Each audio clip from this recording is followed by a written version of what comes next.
Bismillahirrahmanirrahim. Assalamualaikum warahmatullahi wabarakatuh. Allahumma sholli ala sayyidina Muhammad wa ala ali sayyidina Muhammad.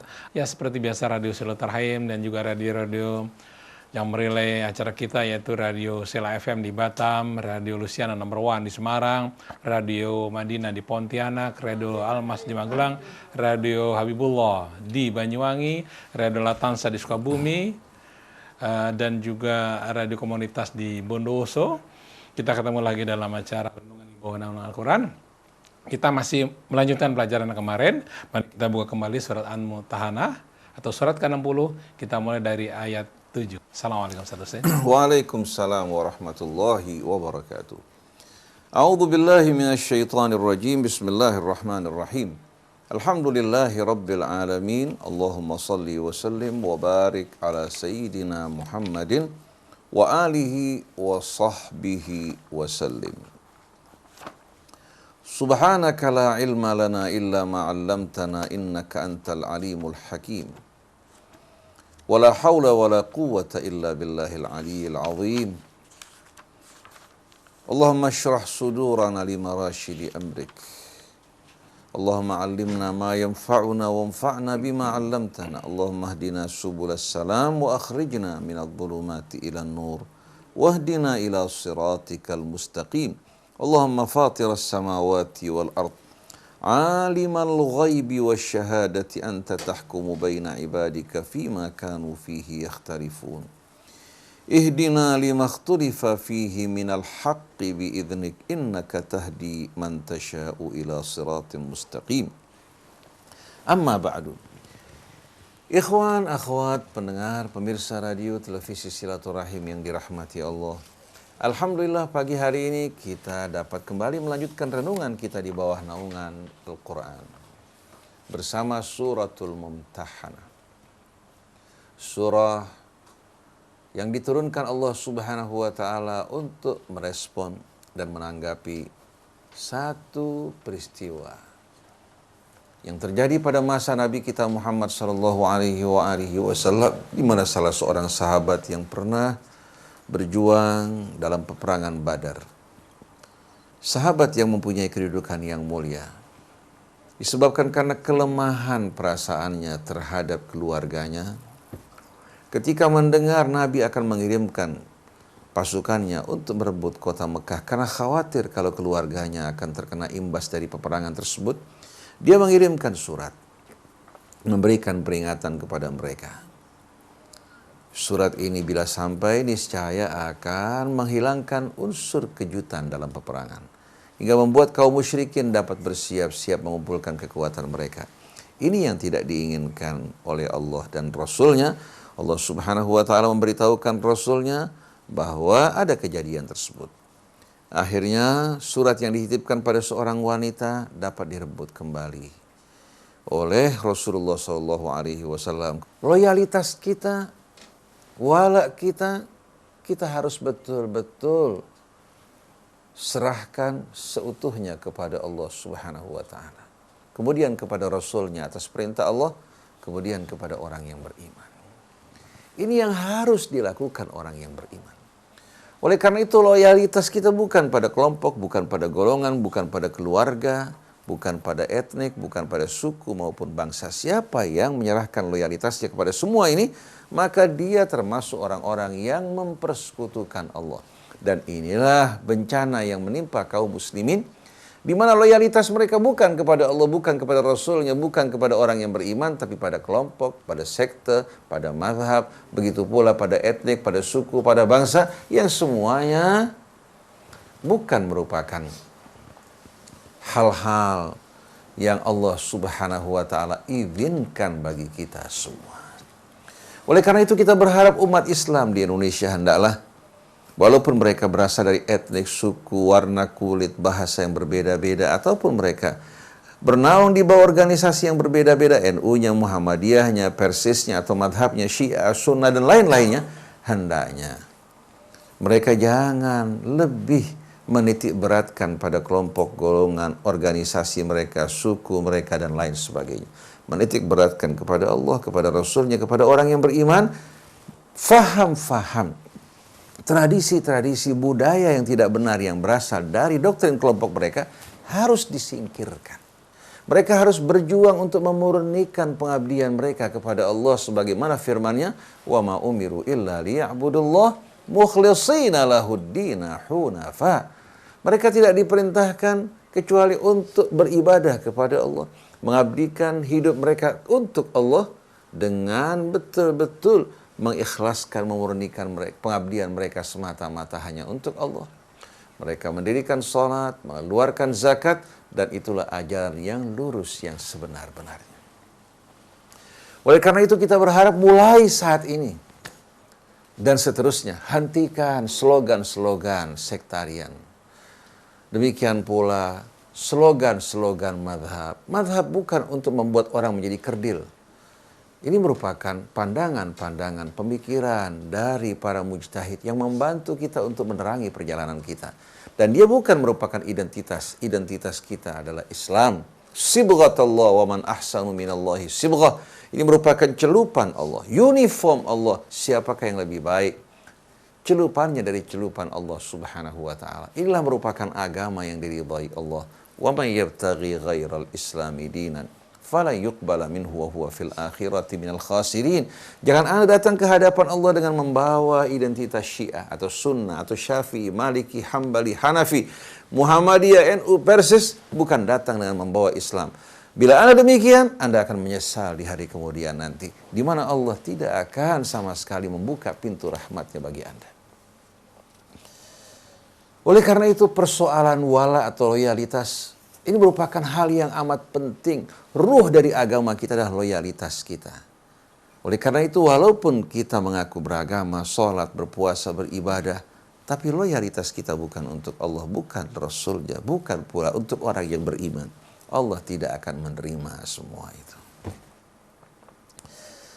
Oleh karena itu berulang kali kita mengkaji tema al-wala, mengingat pentingnya hal ini karena kaum muslimin di negeri kita, walaupun mereka mayoritas mengaku sebagai orang-orang yang beriman dan beragama Islam, tapi sayang justru kelemahan mereka pada wala mereka yang tidak jelas. Bahkan sebagian besar dari mereka, wala dan loyalitas mereka bukan mereka tujukan untuk Allah, Rasulnya, dan orang yang beriman, tapi untuk sekte, kelompok, dan madhab mereka. Dan memandang orang di luar mereka sebagai orang-orang yang salah. Orang-orang yang menyimpang. Ini hanya merupakan anggapan yang paling kecil, yang paling sepele. Yang lebih besar lagi mereka menganggap bahwa mereka orang-orang di luar Islam. La haula wa la quwwata illa billahil aliyyil azim. Jadi surah ini mengingatkan Nabi dan para sahabatnya agar mereka betul-betul dalam hidup ini mereka menyerahkan wala mereka hanya untuk Allah, Rasulnya, dan orang yang beriman. Oleh karena itu apabila ayah ibu mereka lebih suka memilih kekafiran, maka kita dilarang untuk menjadikan mereka sebagai wali-wali kita, walaupun kita seorang anak berbakti pada ayah ibu kita, mengingat jasa mereka, tapi wala tetap untuk Allah, Rasulnya, untuk orang yang beriman dan agama kita. Ini merupakan perintah dari Allah dan tidak ada tawar-menawar dalam hal ini. Oleh karena itu, kita berhadapan dengan dua pilihan. Satu, yang sejalan dengan keridhaan Allah, yaitu menyerahkan wala kita untuk Allah, atau wala kita untuk selain Allah. Orang yang lebih mengutamakan menitik beratkan pada kelompok, pada golongan, pada madhab, pada sekte, pada etnik, pada suku, pada bangsa, berarti mereka orang yang tidak sama sekali menyerahkan wala mereka kepada Allah, hingga Allah mengecam mereka sebagai golongan musyrikin yang memecah belah agama mereka bergolong-golongan, hingga Allah katakan, kamu bukan dari mereka wahai Rasulullah, mereka bukan dari pengikutmu. Oleh karena itu tidak ada bedanya antara Arab dan non-Arab. Tidak ada bedanya seluruh warga-warga yang beriman apapun asal usul mereka. Kita bersatu dalam iman sebagaimana yang diajarkan Rasul untuk mengucapkan raditu billahi rabban wa bil islami dinan wa bi Muhammadin nabiyya wa rasula. Aku ridha Allah sebagai Tuhanku dan Muhammad sebagai nabi dan rasulku dan Islam sebagai agamaku, sebagai identitasku. Oleh karena itu, betapa indahnya yang diucapkan Salman Al-Farisi ketika ditanya, "Man abuka ya Salman? Siapa orang tuamu?" Dia mengatakan, "Abil Islam." Abil Islam, Abil Islam. Ayahku adalah Islam. Walaupun ayahnya seorang Farisi yang musyrik, tapi dia sebagai seorang yang memilih Allah, Allah berikan dia identitas yang amat indah. Ketika Sayyidina Umar mendengarkan hal ini, langsung dia mencucurkan air mata, mengatakan, "Shadaqa Salman." Benar apa yang diucapkan Salman. Abil Islam, ana ibnul Islam, ana ibnul Islam. Aku adalah putra Islam. Kemudian Sayyidina Umar mengatakan dalam ucapan yang terus hadirin sekalian berkumandang di telinga orang-orang yang beriman. Kunna adillah fil jahiliyah. Dulu kita orang-orang yang hina dina pada masa jahiliyah. Fa'azzanallahu bil Islam. Allah muliakan mengangkat kita dengan Islam. Faman i'tazza bi ghairil islami adallahu Allah. Siapa yang merasa bangga, mengagung-agungkan sesuatu selain dari Islam, Allah akan hinakan dirinya. Oleh karena itu, marilah kaum muslimin di negeri kita bersatu dalam Islam. Kemudian lepaskan semua atribut-atribut golongan yang kita khawatirkan akan menjadi berhala-berhala yang kita sembah selain dari Allah. Dahulu berhala yang disembah oleh kaum musyrikin di antara Safa, Marwah maupun di sekeliling Baitullahil Haram adalah Al-Lat, Wal-Uzza, Manah dan lain-lain sebagainya. Sekarang berhala tersebut yang terbuat dari batu berganti dengan isma, atribut dan fanatisme terhadap kelompok dan golongan yang membuat syaitan mengalami keberhasilan yang luar biasa. Nah, pada pelajaran kita kali ini kita akan melanjutkan suratul Mumtahanah dimulai dari ayat 7. Kemarin Allah Subhanahu wa taala telah menerangkan kepada kita semua bagaimana Ibrahim dan pengikutnya bercuci tangan dari kaumnya, bahkan Ibrahim bercuci tangan dari ayahnya yang mempersekutukan Allah. Dia meninggalkan ayahnya, berjanji untuk memohon ampun bagi mereka. Tetapi ketika dia menjumpai ayahnya ternyata tetap dalam kesyirikan, dia bercuci tangan dari mereka.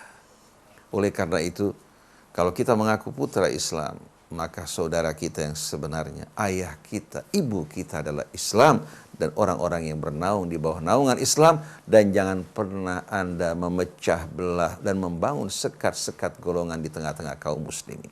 Ini merupakan pengkhianatan terhadap agama Allah Subhanahu wa taala. Lalu Allah Subhanahu wa taala setelah mengisahkan kisah Ibrahim, Allah mengatakan, laqad kana lakum fihim uswatun hasanah. Sesungguhnya bagi kalian pada mereka Ibrahim dan para pengikutnya suri tauladan yang sebaik-baiknya. Laqad kana lakum fihim uswatun hasanatun liman kana yarjullaha wal yawmal akhir. Bagi siapa saja yang menginginkan keridhaan Allah dan hari akhirat. Ini jalan menuju ke sana.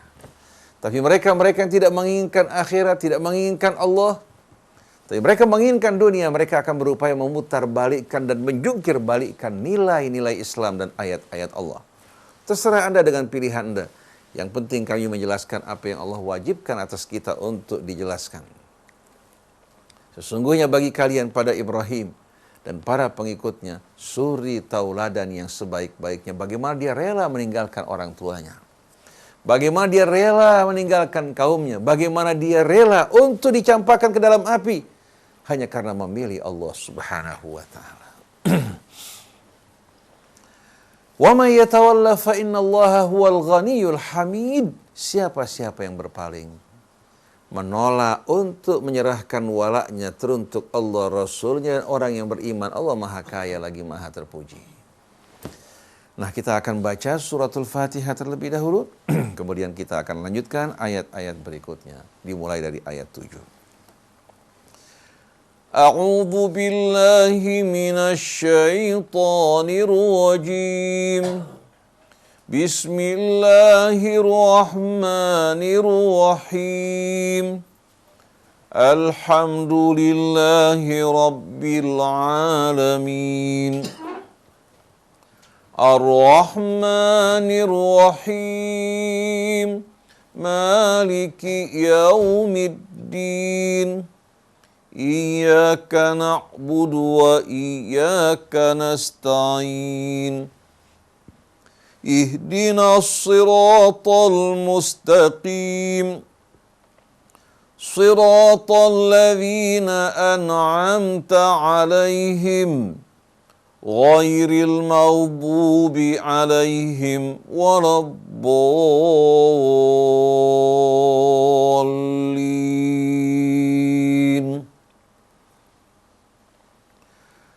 Asallahu an yaj'ala bainakum wa bainal ladzina 'adaitum minhum mawaddah. Wallahu qadirun wallahu ghafurur rahim. لا ينهاكم الله عن الذين لم يقاتلوكم في الدين ولم يخرجوكم من دياركم أن تبروهم وتقسطوا إليهم إن الله يحب المقسطين. إنما ينهاكم الله عن الذين قاتلوكم في الدين وأخرجوكم من دياركم وظاهروا على إخراجكم أن تولوهم ومن يتولهم فأولئك هم الظالمون.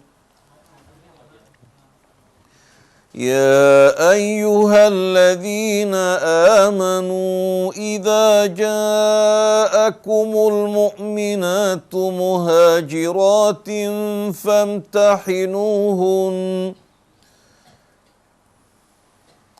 الله أعلم بإيمانهن فإن علمتموهن مؤمنات فلا ترجعوهن إلى الكفار لا هن حل لهم ولا هم يحلون لهن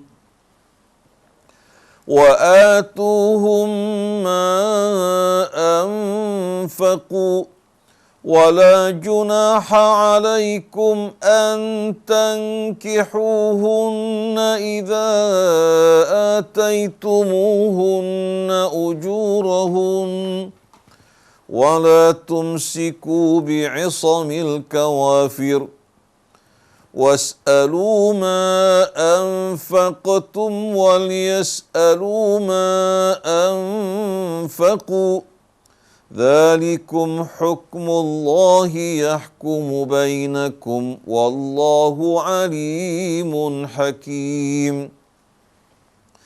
وإن فاتكم شيء من أزواجكم إلى الكفار فعاقبتم فآتوا الذين ذهبت أزواجهم مثل ما أنفقوا واتقوا الله الذي أنتم به مؤمنون.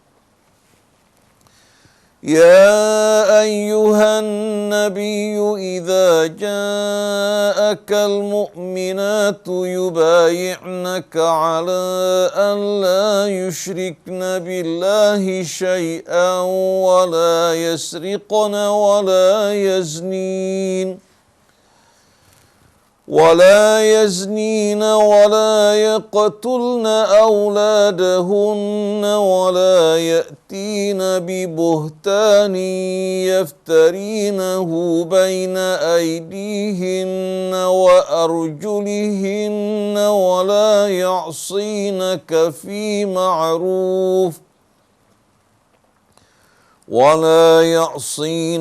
في معروف فبايعهن واستغفر لهن الله إن الله غفور رحيم. يا أيها الذين آمنوا لا تتولوا قوما غضب الله عليهم قد يئسوا من الآخرة كما يئس الكفار من أصحاب القبور صدق الله العظيم صدق الله العظيم وصدق رسوله الكريم ونحن على ذلك من الشاهدين. Ikhwan akhwat yang dirahmati Allah, setiap orang pasti mencintai keluarganya, baik itu ayah ibunya, anak-anaknya, saudara-saudarinya. Begitu pula kepada sukunya, kepada bangsanya, kepada bahasanya. Apabila seorang Indonesia berjumpa dengan temannya di negara asing yang sama dengan dirinya dari Indonesia, pasti akan muncul kehangatan. Begitu pula apabila lama tidak berjumpa dengan anggota keluarganya, kerinduan akan muncul di hati mereka. Itu merupakan satu hal yang bersifat fitri. Tapi apabila kita membiarkan diri kita hanyut bersama kecintaan kita pada keluarga, kerabat, atau orang-orang yang kita cintai, tanpa menjaga kebenaran, niscaya kita akan dihanyutkan oleh kecintaan kita menuju jurang kehancuran, baik dalam kehidupan dunia maupun dalam kehidupan akhirat. Oleh karena itu kita harus berpegang pada kebenaran, baik pada saat kita suka ataupun pada saat kita benci,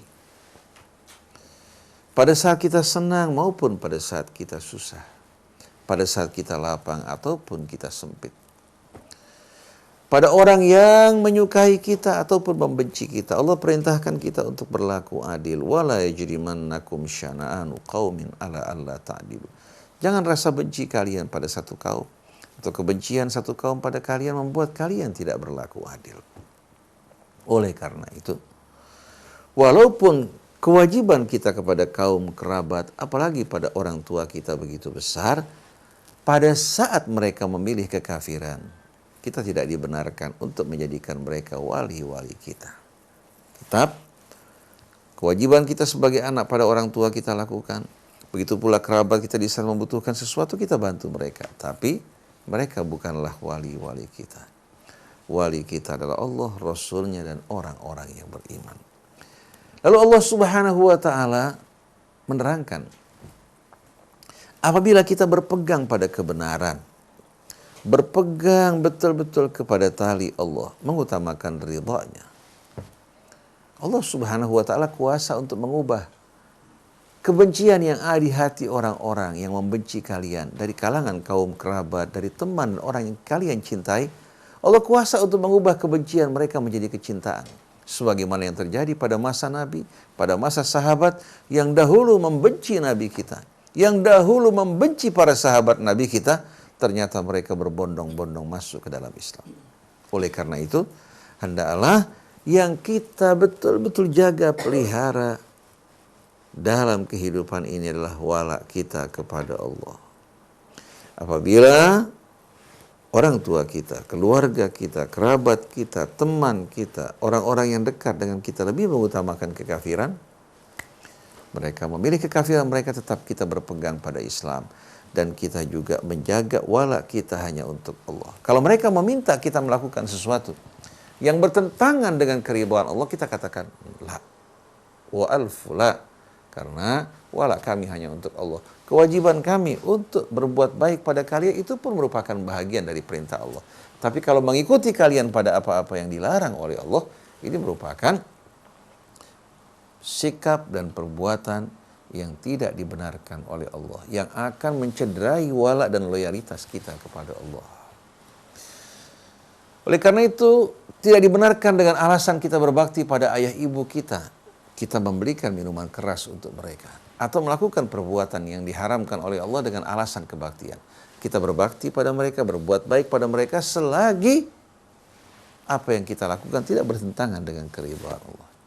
Selagi bertentangan dengan keridhaan Allah, tidak dibenarkan kita mentaati mereka. Oleh karena itu, kalau orang tua kita memerintahkan kita untuk menganiaya seseorang, tidak dibolehkan kita untuk mengikuti. Apabila orang tua kita meminta dari kita yang memiliki wewenang jabatan dalam bidang hukum untuk membela keluarganya yang dekat dengan dirinya, padahal mereka salah, tidak dibenarkan. Kalau kita lakukan hal ini, kita cederai wala dan loyalitas kita kepada Allah. Maka Allah katakan, asallahu an yaj'ala bainakum wa bainal ladzina adaitum minhum mawaddah. Wallahu qadir, wallahu ghafurur rahim. Semoga saja Allah Subhanahu wa taala mengubah kebencian orang-orang yang kalian musuhi.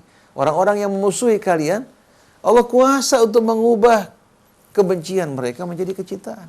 Yang tadinya menjadi musuh, memerangi kalian, tentu mereka berubah menjadi orang-orang yang beriman bersatu dengan kalian. Kalau kita pemegang prinsip loyal, menegakkan keadilan, ini akan menimbulkan daya pesona bagi mereka. Tapi kalau kita umat Islam pelin-pelan tidak punya pendirian, akhirnya membuat kalau kita saja merasa ragu terhadap agama kita, bagaimana orang di luar Islam akan merasa yakin? Kalau kita menawarkan barang, kita ragu pada barang yang ditawarkan, bagaimana kita bisa meyakinkan customer? Oleh karena itu kita harus menunjukkan yakin kita, wala kita kepada agama Allah, kepada keridhaannya, hingga mereka akan melihat bagaimana betul-betul kebenaran di saat tampil dengan begitu jelas dan tegas. Rasa hormat orang-orang di luar Islam terhadap kita hilang karena kita tidak menghormati, menghargai agama kita dan nilai-nilainya. Jadi asallahu ayaj'ala bainakum wa bainal ladzina adaitum minhum mawaddah. Semoga saja Allah Subhanahu wa taala menjadikan di antara kalian dan orang-orang yang kalian benci atau orang-orang yang membenci kalian rasa cinta. Wallahu qadir. Sesungguhnya Allah Maha Kuasa. Wallahu ghafurur rahim. Dan Allah Maha Pengampun lagi Maha Penyayang. Oleh karena itu Nabi yang berperang bersama kaum musyrikin, jumlah korban mereka amat sedikit. Sebagian besar dari mereka di kemudian hari berbondong-bondong masuk ke dalam Islam.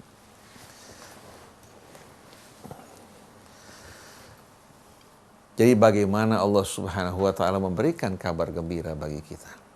Komunis berhasil dalam perjuangannya karena loyalitas para pengikutnya. Begitu pula madhab-madhab yang lain. Partai Ba'ath dulu di Suriah berkuasa, jumlah mereka sedikit karena loyalitas para penganut dan pengikutnya. Kita umat Islam mayoritas, tapi loyalitas kita bukan untuk Allah.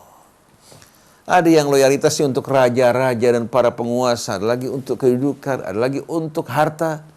Bagaimana mungkin Islam akan berjaya bila ini perilaku kita semuanya? Lalu setelah itu Allah Subhanahu wa taala menerangkan kepada kita bahwa tidak melarang kita untuk bersikap baik. Bersikap baik mulia terhadap orang-orang yang tidak memerangi kita dalam agama kita. Dan tidak mengeluarkan kita dari rumah-rumah kita. Artinya mereka berlaku baik, tidak menganiaya kita, tidak memerangi kita. Maka kita harus bersikap baik dan mulia terhadap mereka. Tapi larangan Allah terhadap mereka yang memerangi kita, mengusir kita dari rumah-rumah kita. Bahkan mereka membantu musuh baik dengan senjata maupun dengan apa? Dengan bantuan finansial. Allah melarang kita untuk berdekatan dengan mereka dan menjadikan mereka sebagai wali-wali kita.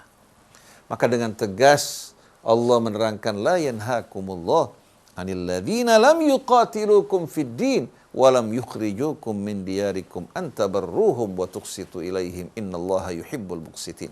Allah tidak melarang kalian untuk bersikap baik, bersikap adil terhadap mereka orang-orang di luar Islam yang tidak memerangi kalian dalam agama kalian, yang tidak mengusir kalian dari rumah-rumah kalian. Allah tidak larang kalian untuk bersikap baik, bersikap adil pada mereka. Bahkan Allah mencintai orang-orang yang berlaku adil. Kita lihat bagaimana keindahan Islam. Di satu sisi tegas, menyerahkan wala hanya untuk Allah, Rasulnya, dan orang yang beriman. Tapi di sisi yang lain, mengajarkan pada kita untuk bersikap baik dan mulia.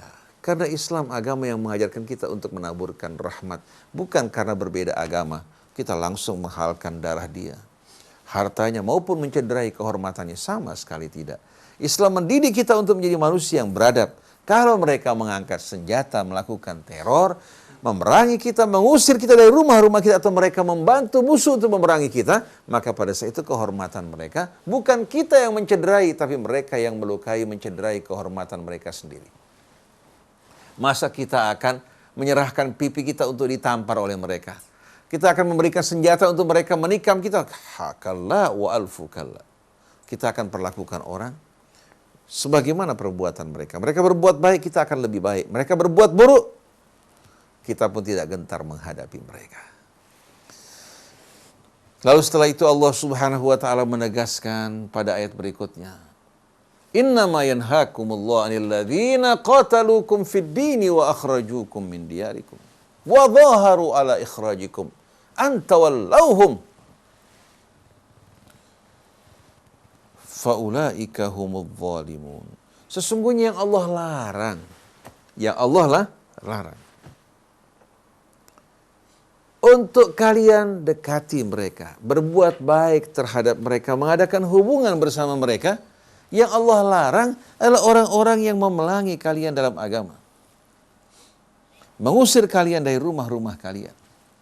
Bahkan mereka membantu musuh untuk memerangi kalian. Antawallahum, Allah larang, bukan hanya berbuat baik kepada mereka.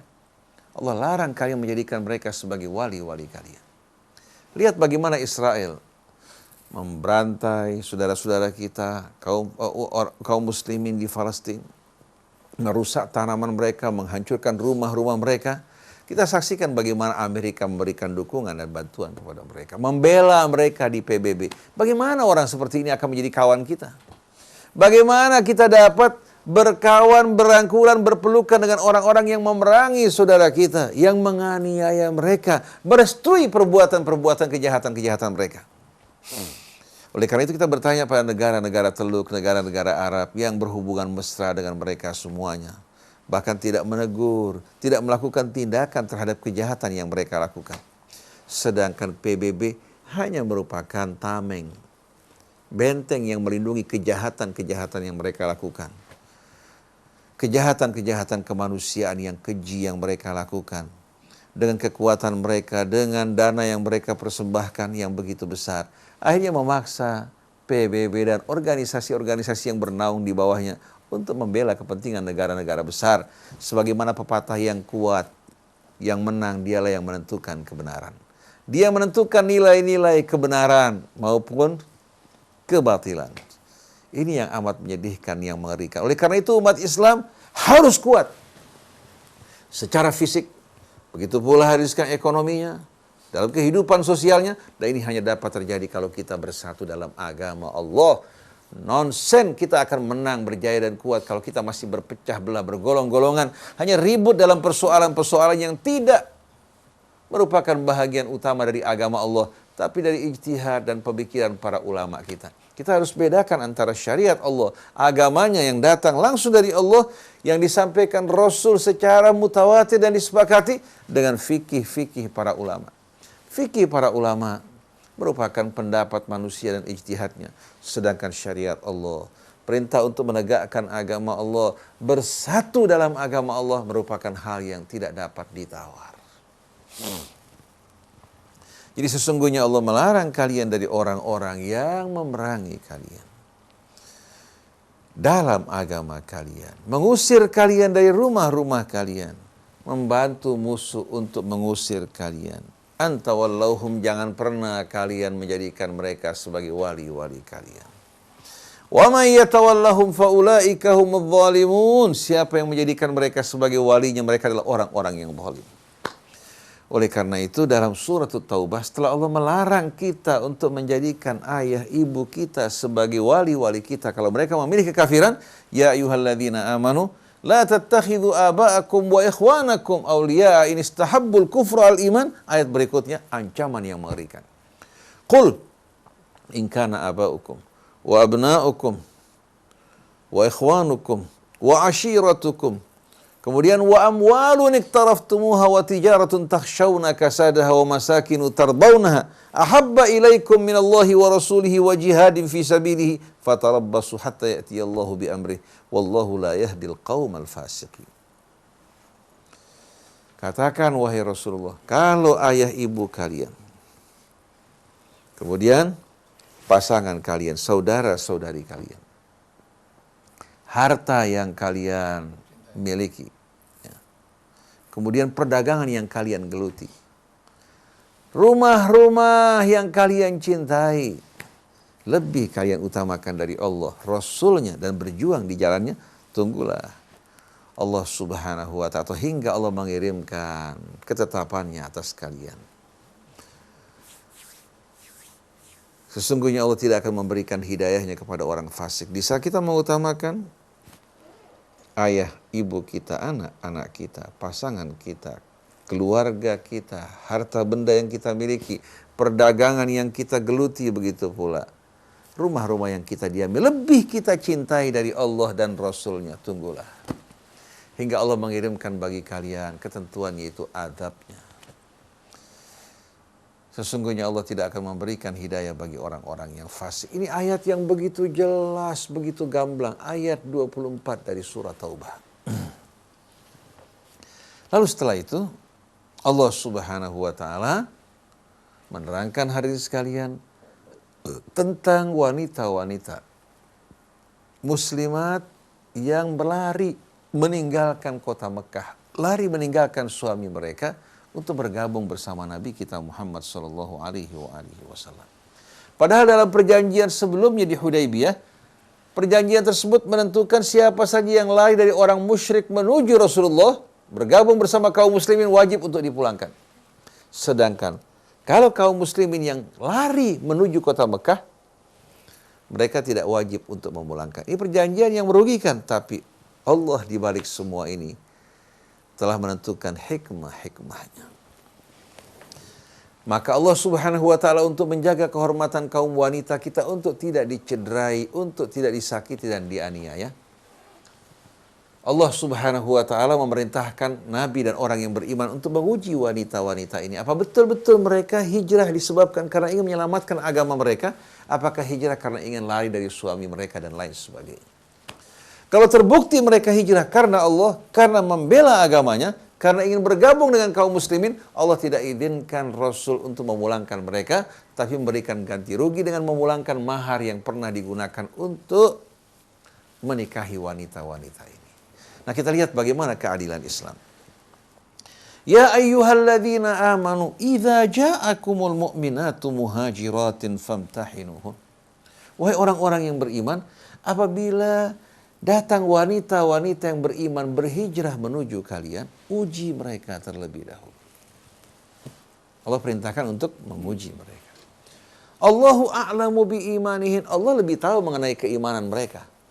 Tapi masa Allah harus turunkan ayat wahyu untuk memberitahukan wanita ini beriman, yang ini tidak beriman? Jadi uji mereka. Fa in alimtumuhunna mu'minat, kalau kalian tahu betul-betul mereka beriman, fala tarji'uhunna ilal kufar. Kalian tidak boleh mengembalikan mereka kepada orang-orang kafir sesuai perjanjian. Lahunna hillul lahum walahum yahilluna lahun. Karena wanita ini yang beriman tidak halal bagi orang kafir. Bagi pria-pria kah? Dan pria kafir tidak halal bagi wanita yang beriman.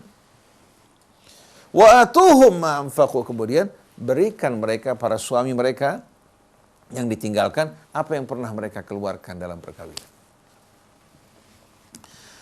Wala junaha alaikum an tankihuhunna idza ataitumuhunna ujurahun. Sedangkan kalian kaum muslimin yang menampung mereka tidak sama sekali bersalah, berdosa kalau kalian menikahi mereka, asal kalian memberikan mereka mahar-mahar mereka.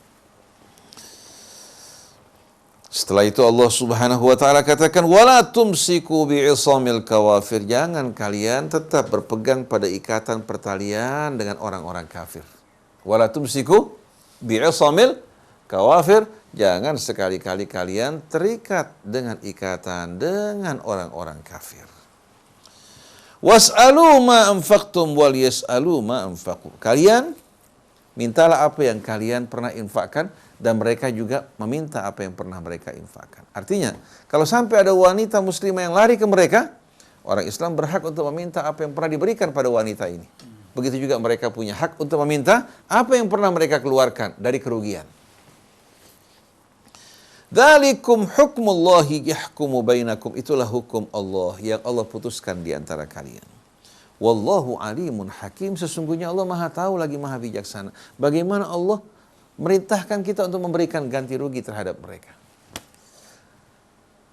Ini betul-betul menggambarkan keadilan Islam. Bukan mentang-mentang kuat, berbuat semena-mena, tidak. Keadilan tetap ditegakkan. Lalu bagaimana seandainya wanita, katakan wanita yang menjadi istri pria yang beriman, lari meninggalkan apa? Madinah, bergabung dengan kaum musyrikin.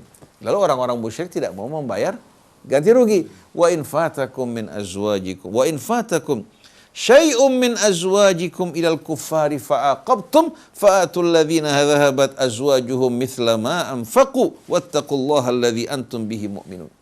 Apabila seandainya ada wanita-wanita yang meninggalkan suami mereka yang beriman dari Madinah menuju kota Mekah, kemudian kalian meraih kemenangan dalam peperangan dan mendapatkan ghanimah rampasan perang, maka gantikanlah suami-suami yang ditinggalkan istrinya apa yang pernah dikeluarkan untuk mereka, agar mereka dapat berumah tangga kembali. Fa'atul ladzina dhahabat azwajuhum, berikan pria-pria yang ditinggalkan istri mereka apa-apa yang pernah mereka infakkan agar mereka dapat berumah tangga kembali. Fa'atul ladzina dhahabat azwajuhum mithla ma anfaqu, berikan apa yang pernah diberikan kepada oleh suami-suami yang ditinggalkan istrinya apa yang pernah mereka infakkan. Kalau dulu gampang untuk menentukan jumlahnya. Emas 10 gram dikasih emas 10 gram. Kalau sekarang bingung. Dikasih 100 juta sekarang, 10 tahun kemudian bukan segitu lagi nilainya. Betul enggak? Karena nilai uang rupiah kita tidak pada kertasnya. Kalau emas terdapat pada emasnya itu sendiri. Jadi walaupun waktu berubah tidak akan apa? Tidak berubah nilainya. Tapi kalau rupiah kita, dulu tahun 2004 beli tanah di sini cuma 150.000. Sekarang udah 5 juta. Jauh nggak bedanya? Jauh. Ya. Bukan barangnya yang naik, uangnya yang jatuh. Jadi fa'atul ladzina dhahabat azwajuhum mithla ma anfaqu wattaqullaha alladzi antum bihi mu'minun. Kalau kalian menjumpai saudara kalian yang beriman ditinggalkan istrinya, melarikan diri karena bergabung dengan kaum musyrikin, maka gantikanlah suami-suami yang ditinggalkan istri mereka pada saat kalian meraih kemenangan dalam perjuangan kalian. Jadi kalau kita lihat, Islam itu memberikan solusi, bukan hanya sekedar memberikan beberapa tetes air pada orang yang haus, atau memberikan satu genggam beras untuk satu keluarga yang membutuhkan makan. Jadi zakat dalam Islam itu yang betul-betul mampu untuk membebaskan hutang orang-orang yang berhutang. Membantu para mu'allaf untuk memperteguh iman mereka. Membantu juga Ibnu Sabil, orang-orang yang merantau di perantauan. Membantu orang yang berjuang di jalan Allah. Membantu juga membebaskan perbudakan. Ini zakat dalam Islam. Tapi kalau zakat yang sekarang, zakat ecek-ecek. Boro-boro bikin orang kenyang. Betul nggak? Jadi kalau kita lihat betul-betul jauh zakat yang dikumpulkan pada masa Rasul dengan zakat sekarang. Lalu mereka mengatakan bahwa zakat yang sekarang sesuai dengan sunnah. La haula wa la quwata illa billah. Jadi kita lihat bagaimana betul-betul ketegasan Allah Subhanahu wa ta'ala dalam menjaga iman dan agama kita, dan juga kewajiban kita untuk menegakkan keadilan walaupun terhadap lawan. Lalu setelah itu Allah Subhanahu wa ta'ala memerintahkan Rasul untuk mengumumkan kepada wanita-wanita yang datang untuk berbaiat, sumpah setia kepada Rasul, untuk berbaiat dengan butiran-butiran baiat sebagaimana yang Allah sebutkan dalam ayat ini. Dan ternyata butiran baiat ini bukan hanya diambil dari kaum wanita, Rasul juga mengambil dari kaum pria. Ya ayyuhan nabi, wahai nabi, idza ja'akal mu'minatu yubayi'naka ala an la yusyrikna billahi syai'a wa la yasriqna wa la yaznin wa la yaqtulna auladahun wa la tina bi buhtanin yaftarinahu baina aydihinna wa arjulihin wa la ya'sinaka fi ma'rufin fabayi'hunna wastaghfir lahunna Allah innallaha ghafurur rahim. Wahai nabi, apabila datang wanita-wanita beriman untuk bersumpah setia berbaiat kepada kamu, baiat mereka untuk tidak mempersekutukan Allah Subhanahu wa ta'ala dan tidak mencuri, begitu pula tidak membunuh anak-anak mereka, tidak mencuri dan tidak berzina, tidak membunuh anak-anak mereka, dan tidak mengada-adakan kebohongan yang mereka ada-adakan di hadapan mereka. dan juga tidak menentang, membangkang terhadap perintah-perintahmu dalam hal-hal yang bersifat ma'ruf. Kalau mereka mau bersumpah setia dengan ini, terima baiat mereka, mohon ampun untuk mereka. Sesungguhnya Allah Maha Pengampun lagi Maha Penyayang. Jadi baiat tersebut bunyinya, mereka berbaiat kepada kamu untuk tidak mempersekutukan Allah dengan sesuatu. Tidak mencuri, tidak berzina, tidak membunuh anak-anak mereka, tidak mengada-adakan kebohongan di hadapan mereka. Dan tidak membangkang, menentang engkau pada apa-apa yang kau perintahkan dari perbuatan yang ma'ruf. Dan kita lihat di sini Allah sebutkan tidak mengada-adakan kebohongan di hadapan mereka. Secara khusus disebutkan kebohongan karena banyaknya kebohongan yang menyebar dari mulut mereka. Kata baina aidihinna wa arjulihin, macam-macam. Bisa saja seorang wanita yang berbohong terhadap apa yang dikandungannya. Seorang wanita yang belum habis iddahnya karena masih mengandung, dia mengatakan sudah habis iddahnya, bahkan digugurkan. Atau wanita-wanita juga yang menyeleweng, memasukkan pria asing ke rumahnya. Atau menyebarkan isu-isu fitnah-fitnah yang keji. Itu semua merupakan bahagian dari kebohongan yang mereka ada-adakan di hadapan mereka. Nah, kalau mereka mau berbaiat untuk tidak mempersekutukan Allah, tidak mencuri, tidak berzina, tidak membunuh anak-anak mereka, begitu pula tidak mengada-adakan kebohongan di hadapan mereka, begitu pula tidak menentang apa yang diperintahkan Rasul dari perbuatan baik, kamu terima baiat mereka. Mohon ampun untuk mereka, sesungguhnya Allah Maha Pengampun lagi Maha Penyayang. Dan baiat ini juga diambil oleh Nabi kita sebagaimana dalam riwayat-riwayat hadis dari kaum pria. Ketika wanita akan membaiat Rasulullah untuk meletakkan tangannya di tangan Rasulullah, Rasulullah langsung menarik tangannya. Dia mengatakan, inilah usafihun nisa, aku tidak menjabat tangan kaum wanita. Rasulullah mengambil air, dimasukkan tangannya ke dalam air, kemudian diangkat, satu persatu wanita masukkan tangannya ke dalam air. Nabi manusia suci. Dia menjaga dirinya, bimbingan untuk kita semua juga melakukan hal yang sama. Karena syaitan ini amat halus. Mudah sekali masuk ke dalam hati kita. Kalau sudah kebobolan, kita baru menyesal. Pertama kita menganggap iman kita kuat. Tapi kalau sudah masuk kebobolan, baru timbul penyesalan. Nah, sebelum terjadi penyesalan, Allah ingin menjaga diri kita dan kehormatan kita semua. Jadi kita lihat betapa indahnya ajaran Allah Subhanahu wa Ta'ala. Nah, kalau baiat ini kita terapkan, Mas Krisna, di tengah-tengah masyarakat kita saat ini. Kita jumpai ternyata butiran-butiran baiat ini sudah tidak dipenuhi lagi oleh kaum muslimat. Dari berpakaian, pergaulan, betul enggak?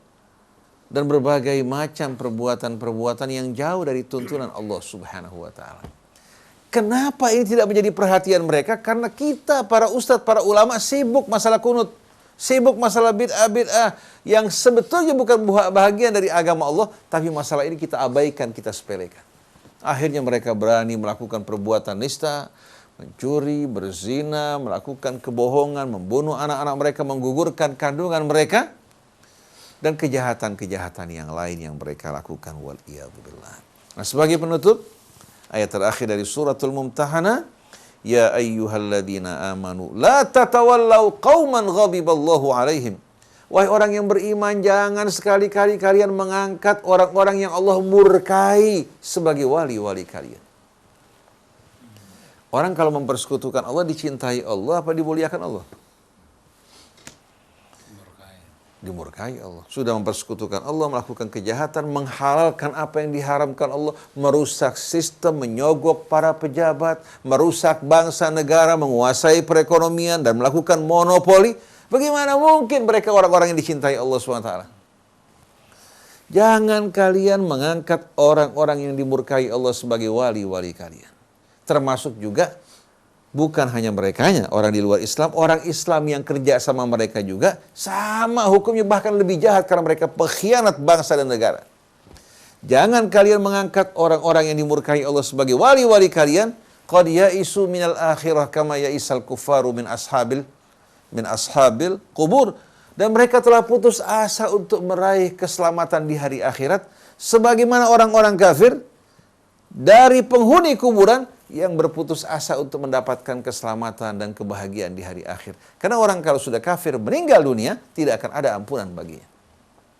Jadi jangan kalian angkat orang-orang yang dimurkai Allah sebagai wali-wali kalian.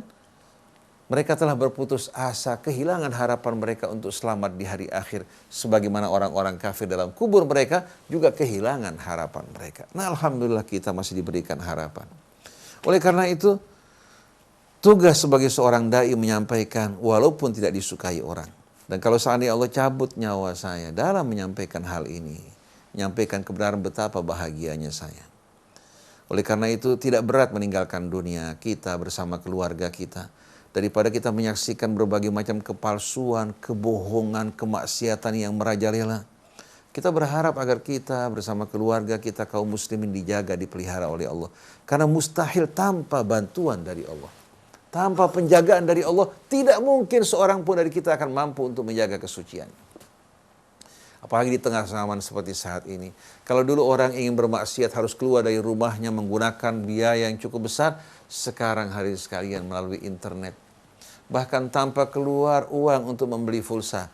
Cukup di dinding rumah temannya mengetahui password dari wifi-nya, dia bisa berjam-jam menyaksikan acara yang diharamkan Allah Subhanahu wa taala. Ternyata bukan hanya anak kecil. Kita pun yang tua bisa terbawa ke dalam perbuatan-perbuatan maksiat. Oleh karena itu, harapan kita hanya Allah. Tempat berlindung kita hanya Allah. Kita berharap Allah menjaga, memelihara kita semuanya. Sebagaimana yang Rasulullah katakan, Inna waliyallah alladhi nazzal kitab wa huwa yatawalla salihin. Sesungguhnya pelindungku hanyalah Allah yang telah menurunkan Al-Quran. Dan dia yang akan melindungi orang-orang yang saleh. Semoga Allah jadikan kita dari hamba-hambanya yang saleh. Pelihara kita, jaga kita semua.